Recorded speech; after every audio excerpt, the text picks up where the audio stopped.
Hello hello hello थोडा loud कर थोडा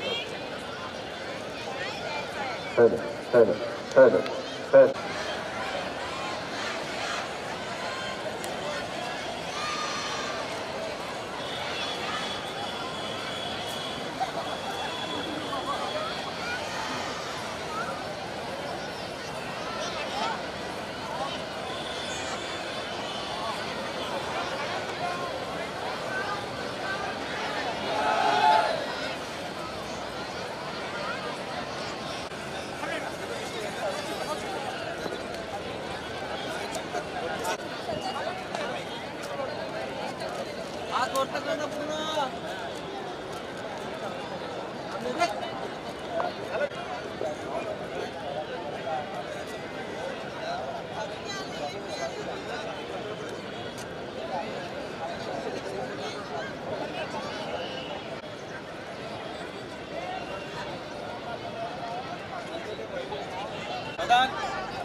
हॅलो हॅलो हॅलो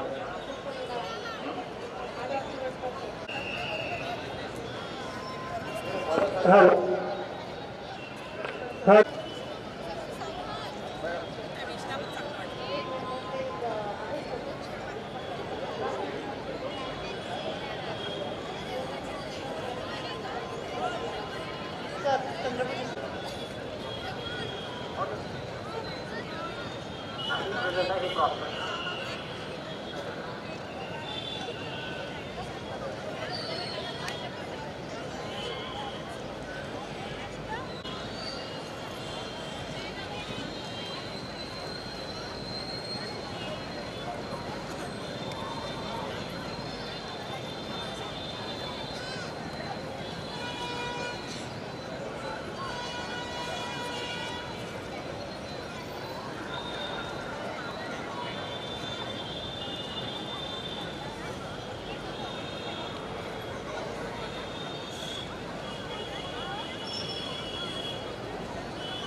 राज्य तथा पालकमंत्री यवतमाळ जिल्हाध्यक्षक कुमार चिंतासाहेब, सन्मान्य जिल्हा परिषदेचे मुख्य कार्यकारी अधिकारी मंदार बत्ती सर, सन्मान्य मुख्य वनसंरक्षक मान्य किशोर मानकर सर, प्रशासनातील विविध विभागातील अधिकारी कर्मचारी, पोलीस विभागातील अधिकारी कर्मचारी, सर्व सन्मानार्थी, विविध विभागातून आणि संस्थांना ज्यांना मनपूर्वक हार्दिक हार्दिक स्वागत सुस्वागतम। खरं तर ज्या मातीत शहीदांचं रक्त मिसळलं, ज्या आकाशात स्वातंत्र्याची स्वप्न उंचावली, पालकमंत्री यवतमाळ जिल्हा यांचं या ठिकाणी आगमन झालेलं, त्यांची सोबत ध्वजारोहण समारंभ संपन्न होतो।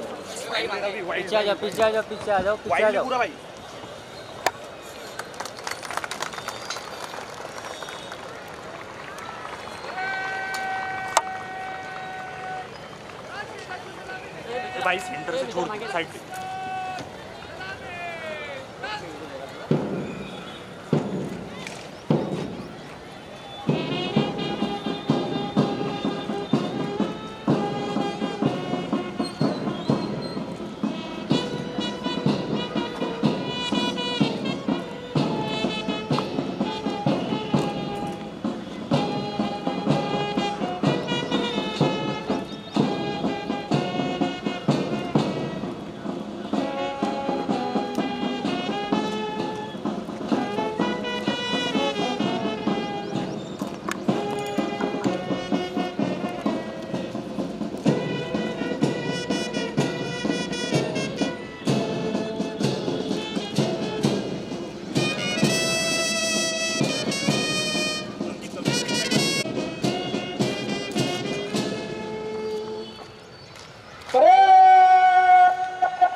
विभाग परेडवर एक परेड कमांडर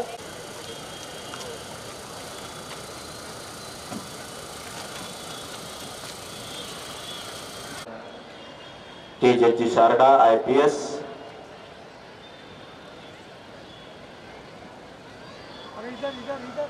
सर्व विद्यार्थी आणि युवक मित्र मैत्रिणींना विनंती आहे की त्याने शांतता बाळगावी.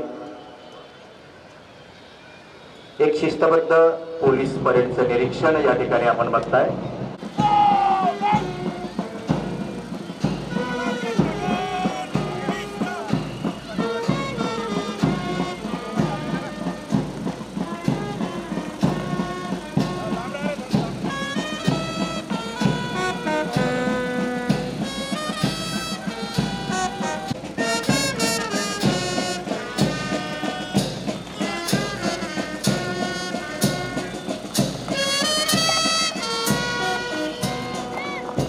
त्यांच्यासाठी पोलीस विभागाकडून एक सूचना आलेली आहे की कृपया आपण स्थानापन्न व्हावं, मैदानावरील गर्दी कमी करावी, ही नम्र विनंती. श्रीमान, परेड का निरीक्षण संपन्न हुआ. परेड को मन से पूछ करने की अनुमति प्रदान कीजिए.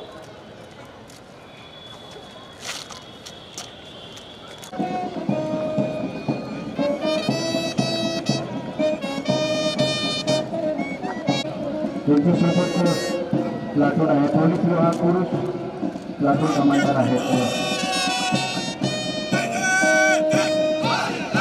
PSI पुरुष जगताप आणि सुपर नंबरी आहेत PSI दीपक भोसले. त्या पाठोपाठ सेकंड क्रमांकाचं प्लाटून आहे पोलीस विभाग महिला. प्लाटून कमांडर आहे चालत असलेलं हे पोलीस संरक्षक दल पुरुष प्लाटूनचे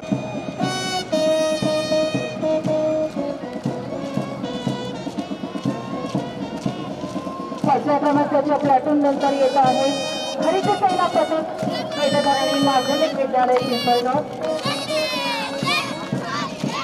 या प्लाटूनचे प्लाटून कमांडर आहेत ईश्वरी माळवणकर आणि त्याच्या सुपर नंबरी आहेत श्रावणी कोपरे.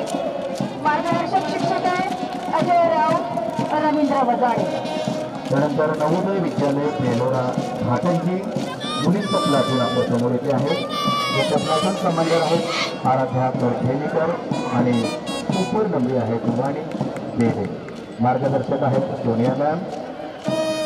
नवोदय विद्यालय आणि त्यांचं हे पथक मुली. त्या पाठोपाठ 8व्या क्रमांकाचं प्लाटून आहे नवोदय विद्यालय बेलोरा घाटांची मुले. त्याचे प्लाटून नंबरी आहेत वत्सल पवार. मार्गदर्शक शिक्षक आहेत धनंजय डावखरे सोनिया मॅम. यानंतर बघतोय आपण गाईड पथक. गाईड पथक आहे वेदधारिणी प्राथमिक विद्यालय पिंपळगाव यवतमाळ. नक्षी डफळे उज्ज्वला शिरसाट. त्या पाठोपाठ येत आहे 10व्या क्रमांकाचं प्लाटून साऊथ पथक वेदधारणी माध्यमिक विद्यालय पिंपळगाव. त्यानंतर पुन्हा एकदा आपल्या समोर येतं एक गाईड पथक. हे पथक आहे Jawaharlal Nehru English medium school यवतमाळचं. त्याच्या प्लाटून कमांडर आहेत मंजिरी कडू आणि सुपर नंबरी आहेत ऋषिका लोखंडे. मार्गदर्शक आहेत मनीषा झाडे, निखिलेश गुटले, वैशाली साळवे. स्कूल यवतमाळ. सुपर नंबरी आहेत सर्वज्ञ मुक्तावर अर्णव लाडखेडकर. येतं गाईड पथक महिला विद्यालय यवतमाळ. रोज एक शत्रुत्व करा ही बेदोराची बाळगलेली ही चौद आणि गायची प्रमुख. त्याच्या आणि त्या पाठोपाठ येतो 14व्या क्रमांकाचं प्लाटून की बालवयातच देशाभिमान जागृत करणारं अंगावर रोमांच उभं करणारं त्यांनी टेम्पोला पथक 14व्या क्रमांकावर आपलं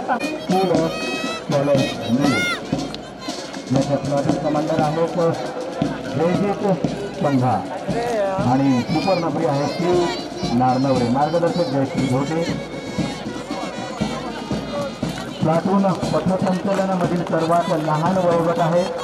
सर्वांनी जोरदार टाळ्या वाजवून या लहान पथकाचं अभिनंदन करूया. दोन्ही पंचाला पथक सुरत चालर. आणि यानंतर येतो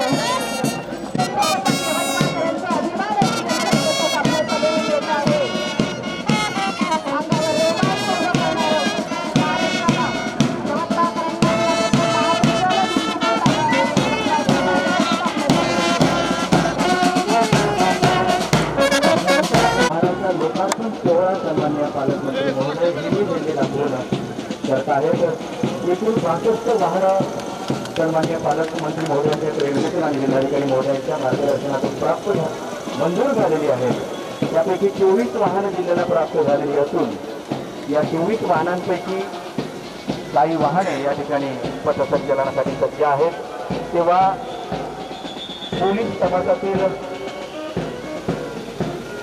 पोलीस तपास सुगम व्हावा, पोलीस विभागात आपल्या तपासामध्ये वाढत्या गुन्हेगारीवर अंकुश मिळविता यावा आणि तपासात अधिक गतिमानता प्रदान व्हावी यासाठी या वाहनांचा उपयोग जिल्हा पोलीस दलात होत आहे.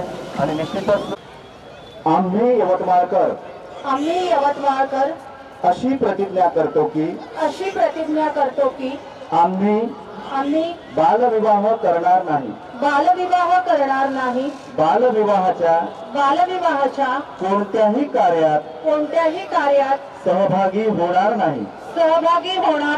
तसेच बालविवाहास प्रत्यक्ष अप्रत्यक्ष मदत करणार नाही.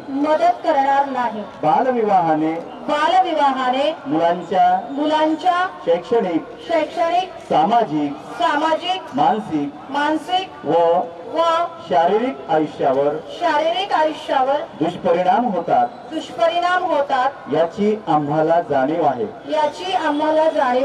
बालविवाहाची माहिती मिळाल्यास आम्ही चाइल्डलाईन 1098 या क्रमांकावर संपर्क साधू व प्रशासनास संपूर्ण सहकार्य करू. आम्ही आमच्या शहरात गावात आजूबाजूला बालविवाह होणार नाही याची दक्षता घेऊ. सर्वांना या ठिकाणी उपस्थित जिल्ह्याचे जिल्हाधिकारी सन्माननीय विकासजी मीना, जिल्हा परिषदेचे मुख्य कार्यकारी अधिकारी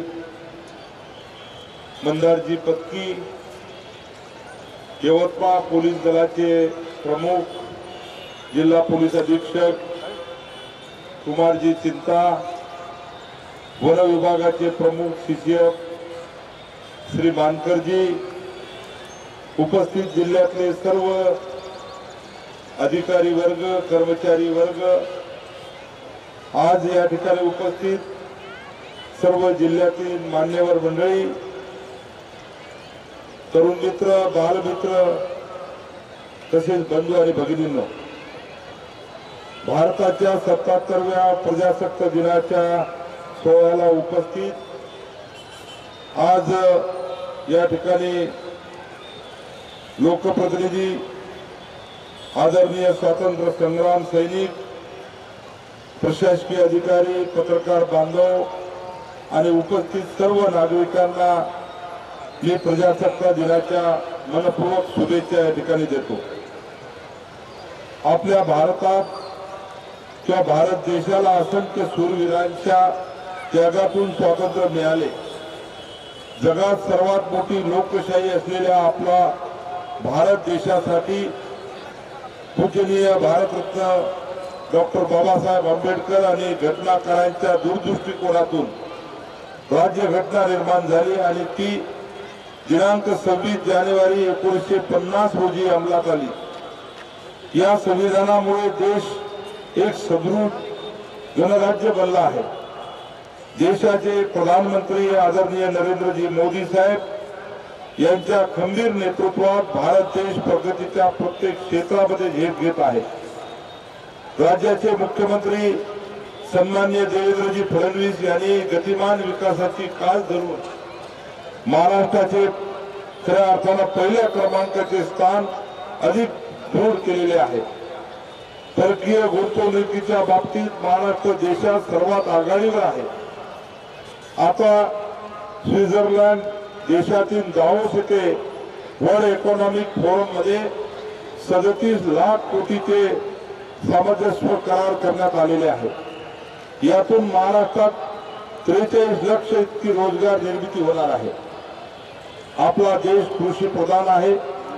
त्यामुळे शेतकऱ्यांच्या हिताला प्राधान्य देण्यात येत आहे। यावर्षी जिल्ह्यामध्ये जास्तीत जास्त पात्र शेतकऱ्यांना पीक कर्ज उपलब्ध करून देण्यासाठी आपण विशेष प्रयत्न केले। त्यामुळे आतापर्यंत 1.25 लाखापेक्षा अधिक शेतकऱ्यांना 1409 कोटीचे खरीप पीक कर्ज वाटप झाले आहे। प्रधानमंत्री पीक विमा योजनेत गतवर्षी 177.17 कोटी इतकी नुकसान भरपाई शेतकऱ्यांना वितरित करण्यात आली। यंदा खरीप हंगामात 3,58,513 पीक विमा, रब्बी हंगामात 31,933 शेतकरी विमा योजनेत सहभागी आहेत। जिल्ह्यात जून ते ऑक्टोबर 2025 या कालावधीमध्ये नैसर्गिक आपत्तीने 18 व्यक्तींचा मृत्यू झाला। 4 लक्ष याप्रमाणे मृत्यू व्यक्तींना वारताना 72 लक्ष इतका निधी वितरित करण्यात आलेला आहे। तसेच मान्सून 2025 मध्ये अतिवृष्टी व पुरामुळे जिल्ह्यात 6,64,000 हेक्टर आर जमिनीच्या पिकाचं नुकसान झालं। आतापर्यंत 4,66,000 बाधित शेतकरी बांधवांना 428 कोटी रुपये वितरित करण्यात आलेले आहेत। तसेच खते व बियाणे याकरता 4 लक्ष शेतकरी यांना 498 कोटी रुपये असा एकूण 927 कोटीपेक्षा जास्त निधी नैसर्गिक आपत्तीने बाधित शेतकरी यांना वितरित करण्यात आलेला आहे। तसेच मदतीपासून एकही पात्र शेतकरी या जिल्ह्यामध्ये वंचित राहणार नाही याची ग्वाही जिल्ह्याचा पालकमंत्री म्हणून या निमित्ताने मी देतो। प्रधानमंत्री धनधान्य कृषी योजनेत देशामध्ये 100 आकांक्षित कृषी जिल्ह्यात यवतमाळचा समावेश झाला आहे। त्यामुळे कृषी उत्पादन वाढवण्यासोबतच शाश्वत कृषी पद्धतीला चालना मिळणार आहे। पोखरामध्ये जिल्ह्यातील 559 गावाची निवड झाली असून वैयक्तिक लाभार्थ्यांना 22 घटकासाठी लाभ मिळणार आहे। नागरिकांच्या आशा आकांक्षाचे प्रतिबिंब शासकीय निर्णयात व कारभारात असावे असा शासनाचा सातत्यपूर्ण प्रयत्न आहे। नागरिकांच्या गरजा जाणून घेऊन त्यानुसार प्रतिसाद प्रणाली निर्माण करण्यासाठी अद्ययावत तंत्रज्ञान आणि एआयचा योग्य वापर करून अनेक सेवा ऑनलाईन करण्यात आल्या आहेत। यवतमाळ जिल्हा प्रशासनाने यामध्ये पुढाकार घेऊन कारभार अद्ययावत व तंत्रज्ञान व एआयचा वापर केला आहे। सेवोत्तम पोर्टलद्वारे नागरिकांना जलद व दर्जेदार सेवा मिळत आहे। कृषी महामार्ग उपक्रमाद्वारे गाव नकाशे डिजिटलाइज होऊन शेत पालन रस्त्याला विश्वसनीय दस्तऐवज निर्माण होत आहे। त्यामुळे शेत रस्त्याचे वाद कमी होणार आहे। मिशन कॉम्पिटिटिव्ह एक्सलन्स द्वारे जिल्ह्यातील विद्यार्थ्यांना स्पर्धा परीक्षेची तयारी करून घेण्यात येत आहे। विविध योजनेची इत्थंभूत माहिती देणारे ई मित्र चॅटबोट या उपक्रमाच्या माध्यमातून जिल्ह्यातील नागरिकांना लाभ होत आहे। डिजिटल कर संकलन प्रणालीच्या महसूल संकलनासाठी उपयोग होत आहे। त्याचप्रमाणे प्रोजेक्ट स्टँड मॅप द्वारे वाळू घाटाची अचूक माहिती मिळून महसूल वाढीला मदत होणार आहे। शासन आपल्या मोबाईलवर ही नागरिकांना प्रतिसाद देणारी YouTube वाहिनी सुरू करण्यात आली आहे। जिल्हाधिकारी कार्यालयामार्फत शेतकरी आत्महत्या प्रतिबंधक तसेच संकटग्रस्त शेतकरी कुटुंबांना सर्वांगीण पुनर्वसनासाठी खऱ्या अर्थानं अतिशय चांगल्या पद्धतीचं मिशन उभारी हा कार्यक्रम हाती घेण्यात आलेला आहे। या उपक्रमाद्वारे शासकीय योजना व स्वयंसेवी संस्था यांच्या मार्फत 700 कुटुंबांना मदत देण्यात आली आहे। हा केवळ शासकीय उपक्रम नाही तर अडचणीत सापडलेल्या शेतकरी कुटुंबांना मानसिक, सामाजिक व आर्थिक आधार देणारी ही सातत्यपूर्ण प्रक्रिया आहे। डिजिटल सेवा आणि लोककल्याण या त्रिसूत्रीवर आमचे प्रशासन जिल्ह्यामध्ये वेगाने काम करत आहे। मला सांगताना अभिमान वाटतो की गेल्या वर्षी 1 मे 2025 रोजी माझ्या हस्ते ज्या योजना पोर्टल प्रणालीचे लोकार्पण झाले होते त्या प्रणालीने आज मोठे यश संपादन केलेले आहे। आजवर सुमारे 1.25 लाख नागरिकांनी या पोर्टलला भेट दिली असून विविध योजनेसाठी 27,000 अर्ज प्राप्त झाले आहेत। अत्यंत पारदर्शक पद्धतीने 3,455 लाभार्थ्यांची निवड पूर्णपणे डिजिटल स्वरूपात करून त्यांना आदेशाचे वाटप सुद्धा करण्यात आले आहे. यामुळे सामान्य माणसाचा वेळ आणि कष्ट दोन्ही वाचले आहेत. या यशाबद्दल मी जिल्हा परिषद प्रशासनाचं मनापासून या ठिकाणी अभिनंदन करतो आहे. आरोग्य क्षेत्रात आपण गुणवत्तेचा नवा मापदंड प्रस्थापित करत आहोत. क्वालिटी कार्यक्रमाच्या माध्यमातून 2025 मध्ये आपली कामगिरी ही अतिशय कौतुकास्पद राहिलेली आहे. प्राथमिक आरोग्य केंद्र बेलोरा आणि तळेगाव याचे राष्ट्रीय स्तरावर नामांकन झालेले आहे. तसेच पांढरकोडा तालुक्यातील प्राथमिक आरोग्य केंद्र अर्ली या केंद्राला NQS अंतिम तपासणी पूर्ण झाली असून दिग्रस तालुक्यातील विटा उपकेंद्राची देखील या मानांकनासाठी निवड झालेली आहे. माता बाल मृत्यू दर कमी करण्यासाठी लक्ष्य कार्यक्रमांतर्गत आर्मी ग्रामीण रुग्णालयामध्ये आणि कुसद उपजिल्हा रुग्णालयाची निवड झालेली आहे. नागरिकांना दर्जेदार आरोग्य सुविधा मिळाव्यात यासाठी आगामी काळातही अशाच प्रकारचे प्रयत्न या ठिकाणी यवतमाळ जिल्ह्यामध्ये होणार आहे आणि हे प्रयत्न या ठिकाणी करावे असे निर्देश मी या ठिकाणी पालकमंत्री म्हणून जिल्हा प्रशासनाला देतो आहे. 17 सप्टेंबर 2025 पासून आपण जिल्ह्यात मुख्यमंत्री समृद्ध पंचायत अभियान राबवत आहोत. सुशासन, जलसमृद्धी आणि मनरेगा प्रभावी अंमलबजावणी यासारख्या 8 मुद्द्यावर आधारित हे अभियान जिल्ह्यामध्ये 1241 ग्रामपंचायतीमध्ये सुरू आहे. माझे आव्हान आहे की सर्व ग्रामपंचायतींनी यात हिरीने भाग घेऊन यवतमाळ जिल्ह्याचा नावलौकिक राज्य स्तरावर उंचावावा. उत्कृष्ट काम करणाऱ्या ग्रामपंचायतींना आपण तालुका, जिल्हा, विभाग आणि राज्य स्तरावर पुरस्कार घेऊन या ठिकाणी गौरव करणार आहोत. बंजारा बांधवासाठी संत सेवालाल महाराज तांडा समृद्धी योजना ही एक क्रांती ठरत आहे.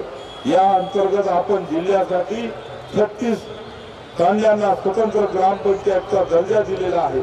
तसेच 32 तांड्यांना महसुली दर्जा प्राप्त या ठिकाणी झालेला आहे. यामुळे तांडा वस्तीतील विकास प्रक्रियेला या ठिकाणी खऱ्या अर्थानं गती मिळणार आहे. तसेच महाराष्ट्र ग्रामीण जीवनोन्नती अभियानांतर्गत महिला सक्षमीकरणाचे मोठे उद्दिष्ट आपण गाठलेले आहे. या वर्षामध्ये 2,21,576 महिलांचे उत्पन्न 1 लाखापेक्षा अधिक करण्याचे आमचे ध्येय होते. त्यापैकी 1,95,756 महिलांना आपण लखपती दीदी बनवण्यात यश मिळवलेले आहे. मुख्यमंत्री महोदयाचा संकल्प पूर्ण करण्याच्या दृष्टीने त्या दिशेनं आमचं या ठिकाणी हे मोठे पाऊल ठरलेले आहे. जिल्ह्यातील ग्रामीण भागासोबत आपल्या सर्व नगर परिषद प्रशासनाने देखील केंद्र व राज्य सरकारच्या योजनेची अंमलबजावणी करण्यात उल्लेखनीय कामगिरी केलेली आहे. त्याबद्दल मी सर्व जिल्ह्यातल्या मुख्याधिकाऱ्यांचं आणि त्यांच्या चमूचं अभिनंदन या ठिकाणी करतो आहे. प्रधानमंत्री आवास योजना शहरी प्रत्येकाला हक्काचे घर हे स्वप्न साकार करताना जिल्ह्यामध्ये आतापर्यंत 7,117 घरकुलाचे बांधकाम पूर्ण झाले असून उर्वरित 1,128 घराचे काम अंतिम टप्प्यामध्ये आहे. अनुदान वितरण आणि लाभार्थ्याचे तांत्रिक मार्गदर्शन या दोन्ही पातळ्यावर नगर परिषदांनी अत्यंत चांगलं काम या ठिकाणी केलेलं आहे. प्रधानमंत्री स्वनिधी योजना शहरातील छोट्या व्यावसायिकांना आणि पदपथ विक्रेत्यांना आर्थिक आधार उपलब्ध करून देणारी ही योजना एक महत्वपूर्ण उपक्रम आहे. आत्मनिर्भर भारताचा संकल्प पूर्ण करताना आपण जिल्ह्यात एकूण 16,632 पेक्षा जास्त बांधवांना या योजनेचा लाभ दिलेला आहे. यामध्ये 12,232 व्यावसायिकांना 10,000 रुपयाचा प्रथम हप्ता प्रदान करण्यात आलेला आहे.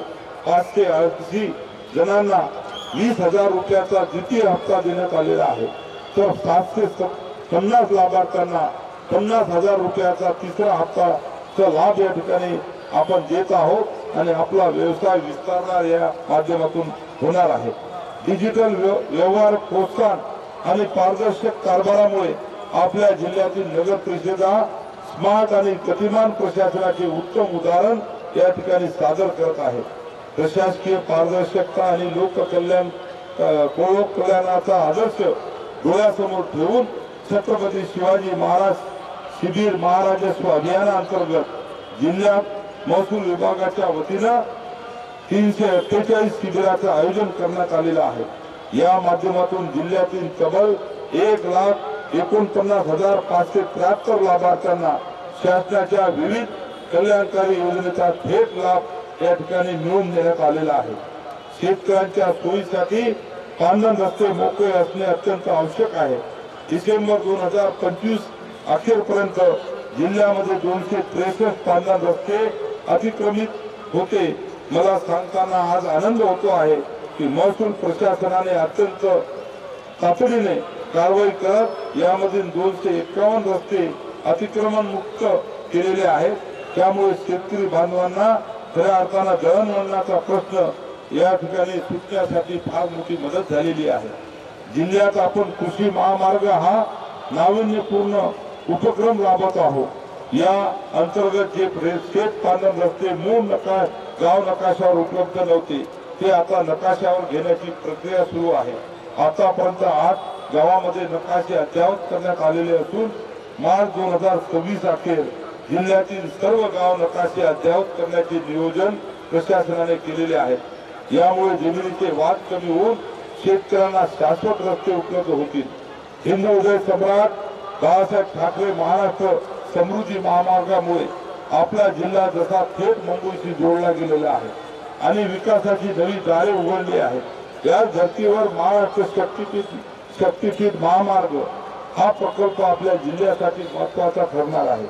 समृद्धी महामार्गाने आपल्या राज्याची राजधानी मुंबई जवळ केली तर हा नवीन शक्तीपीठ महामार्ग यवतमाळला थेट विदर्भ, मराठवाडा आणि कोकणाशी जोडणार आहे। यवतमाळ जिल्ह्यात या महामार्गाची लांबी 136.75 किमी असून तो कळंब, यवतमाळ, घाटांजी, आर्णी, महागाव आणि उमरखेड या 6 तालुक्यातील 72 गावांमधून जाणार आहे। या महामार्गासाठी जिल्ह्यातील 72 पैकी 61 गावांमधील संयुक्त मोजणीची प्रक्रिया यशस्वीपणे पूर्ण झालेली आहे। मोजणी पूर्ण झालेल्या 48 गावाचे प्रस्ताव पुढील कारवाईसाठी वरिष्ठ स्तरावर सादर करण्यात आलेले आहेत। ज्याप्रमाणे समृद्धी महामार्गामुळे मालवाहतूक आणि उद्योगांना चालना मिळत आहे त्याच धर्तीवर शक्तीपीठ महामार्गामुळे आपल्या जिल्ह्यातील शेतमाल आणि उत्पादने बाजारपेठेपर्यंत पोहोचवणे अधिक सुलभ होईल। यामुळे कृषी आधारित उद्योगांना आणि पर्यटनाला मोठी उभारी मिळेल। जिल्ह्याच्या सर्वांगीण विकासासाठी केवळ रस्तेच नाही तर रेल्वे कनेक्टिव्हिटी असणे हे आपल्यासाठी अत्यंत महत्वाचे आहे। यवतमाळ जिल्ह्याचा बहुप्रतीक्षित असा वर्धा यवतमाळ नांदेड रेल्वे मार्ग आता लवकरच पूर्ण होणार आहे।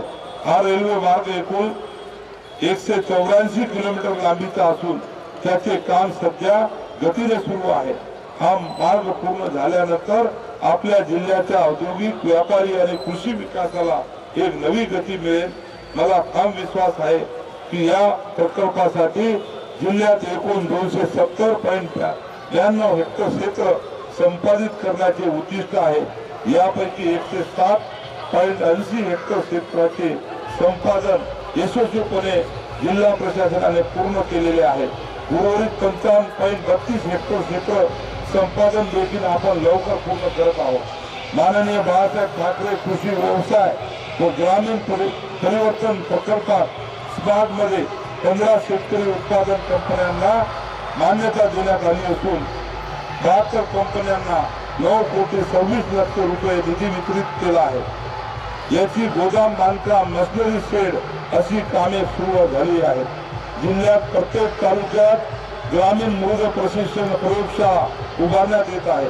त्याचप्रमाणे 4 कोटी निधीतून अर्शी, पुसद, चिचगाव, नेर, सावर, बाबुळगाव येथे पशुवैद्यकीय दवाखान्याच्या नव्या इमारती निर्माण होत आहेत। खनिज विकास निधीतून पांढरकोडा, वणी, झरी जामणी व मारेगाव तालुक्यातील शेतकऱ्यांसाठी 4,38 लाख रुपये निधीतून सौर ऊर्जेवर चालणारे प्राणी प्रतिबंधक यंत्र देण्यात आलेले आहे। खनिज विकास निधीमधून जिल्ह्यातील model school, digital school, portable container अभ्यासिका, जीपशाळेतील डेस्क, बेंच, कुंपण भिंती, स्मार्ट क्लासरूम अशा कामासाठी 94.25 कोटी रुपये निधी मंजूर केलेला आहे. 15 प्राथमिक आरोग्य केंद्रामध्ये अद्ययावत सुविधा उभारत आहोत. तसेच वसंतराव नाईक शासकीय वैद्यकीय महाविद्यालयात व रुग्णालयात 44 कोटी 73 लाख रुपये निधीतून वाढ सुधारण्यासोबत अत्याधुनिक सामुग्री देण्यात या ठिकाणी आम्ही निर्णय घेतलेला आहे. पांढरकवडा पुसद येथील उपजिल्हा रुग्णालय, वणीचे ग्रामीण रुग्णालय स्मार्ट सुधारण्यासाठी 30 कोटी रुपये निधी मंजूर केलेला आहे. पुसद येथील रुग्णालयाची श्रेणी वाढ केल्याने तेथे 100 खाटाचे रुग्णालय व राळेगाव तालुक्यातील वडकी येथे 30 खाटाचे ग्रामीण रुग्णालय उभे राहत आहे. महात्मा ज्योतिबा फुले जन आरोग्य योजना आणि आयुष्यमान भारत प्रधानमंत्री जन आरोग्य योजनेत 11,95,334 लाभार्थ्यांची खऱ्या अर्थानं योजनेमध्ये गोल्डन कार्ड काढलेले आहे. या योजनेच्या माध्यमातून जिल्ह्यामध्ये 97,873 लाभार्थ्यांनी लाभ घेतलेला आहे. आरोग्य सेवा अधिक बळकट करण्यावर जिल्ह्यामध्ये आमचा भर आहे. जिल्हा पोलीस दलामार्फत ऑपरेशन प्रस्थान हाती घेऊन 8,252 विद्यार्थ्यांना आत्मसंरक्षणाचे धडे देण्यात आलेले आहेत.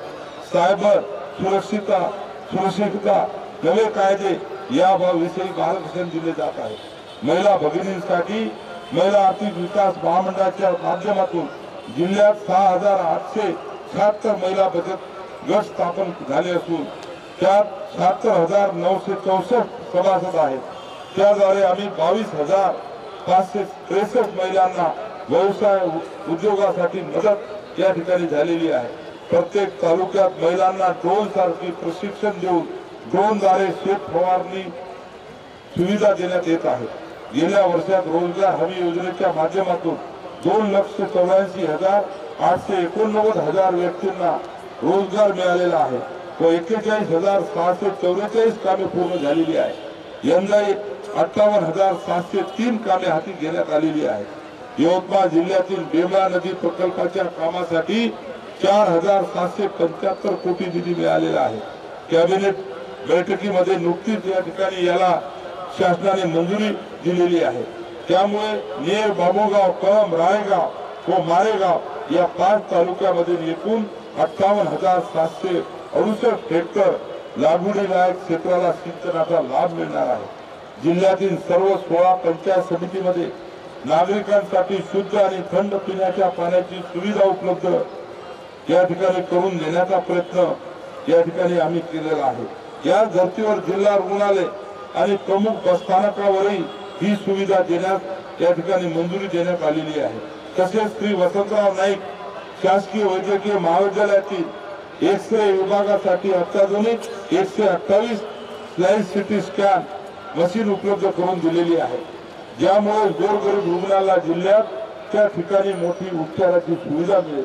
आरोग्य केंद्राचे सक्षमीकरण करताना लोणी, मुकुटबंद, फुलसावंगी, मानकिनी आणि बोरीअरब येथील प्राथमिक आरोग्य केंद्राच्या मुख्य इमारतीसह वैद्यकीय अधिकारी व कर्मचाऱ्यांच्या निवासस्थानाचे बांधकाम आपण पूर्ण केलेले आहे.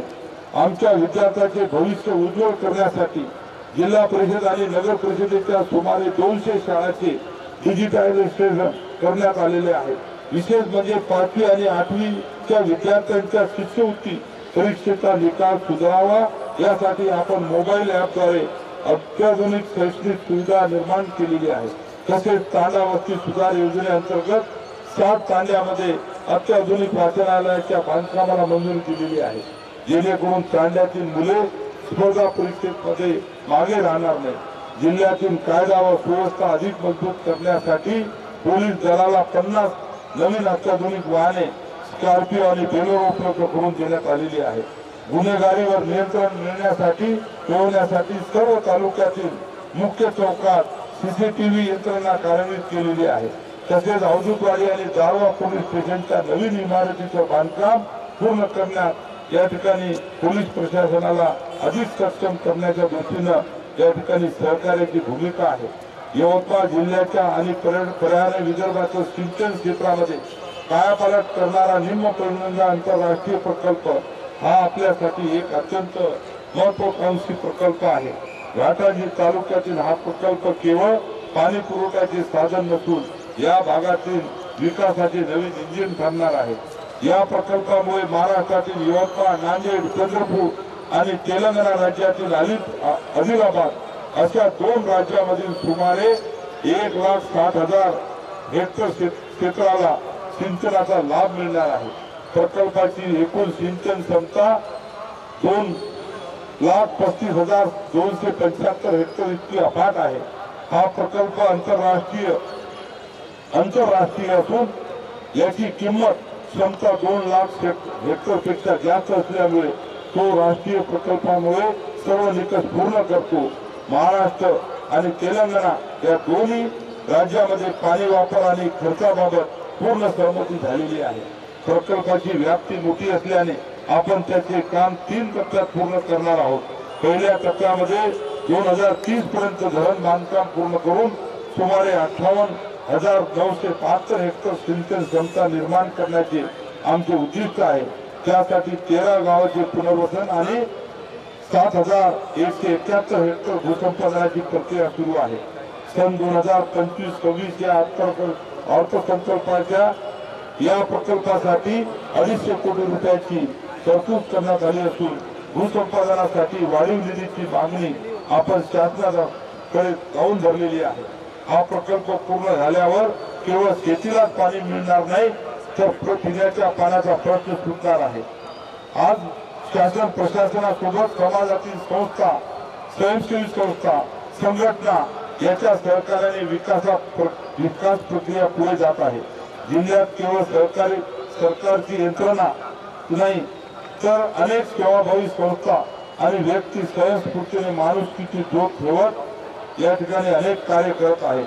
याचे जे उत्तम उदाहरण जर सांगायचं झालं म्हणजे तर आपल्या जिल्ह्यातील नंददीप फाउंडेशन निराधार, बेघर आणि विशेषतः ज्यांच्याकडे कोणी पाहत नाही अशा मानसिक रुग्णांना आधार देण्याचे, त्यांच्यावर उपचार करण्याचे आणि त्यांच्या हक्काचा निवारा देण्याचे कार्य हे फाउंडेशन करत आहे.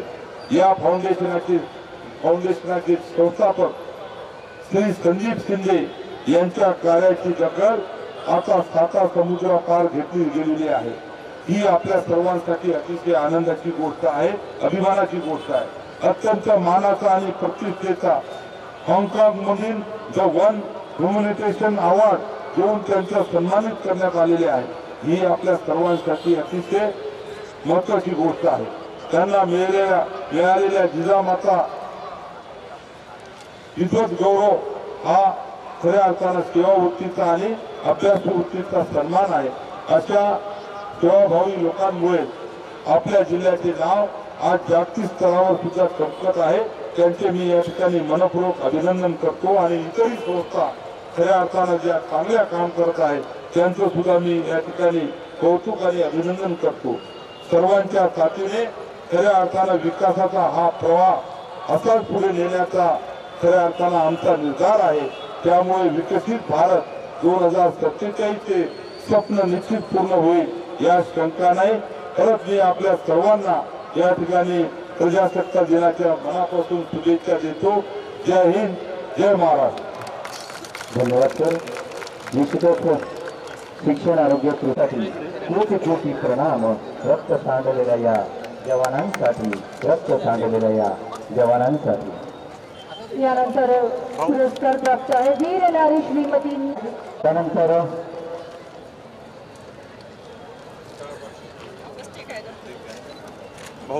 ओके. बलिदान दिले. त्यांनी दाखवलेल्या साहस व शौर्याकरता महाबहीण राष्ट्रपतींनी सेना मेडल मरणोपरांत घेऊन त्यांना सन्मानित केलं होतं.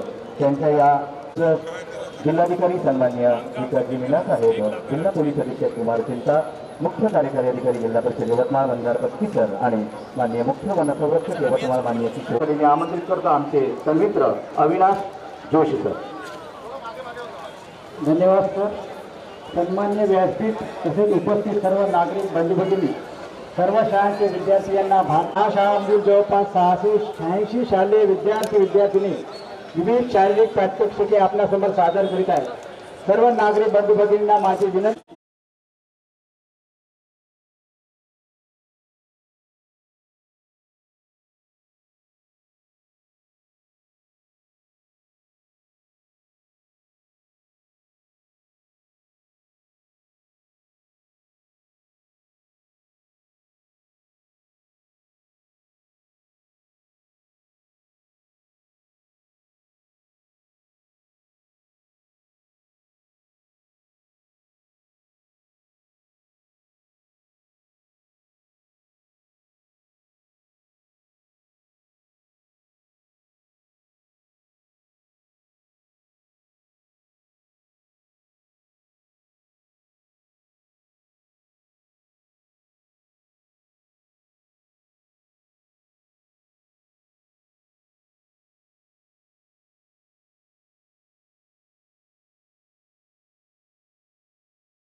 आहे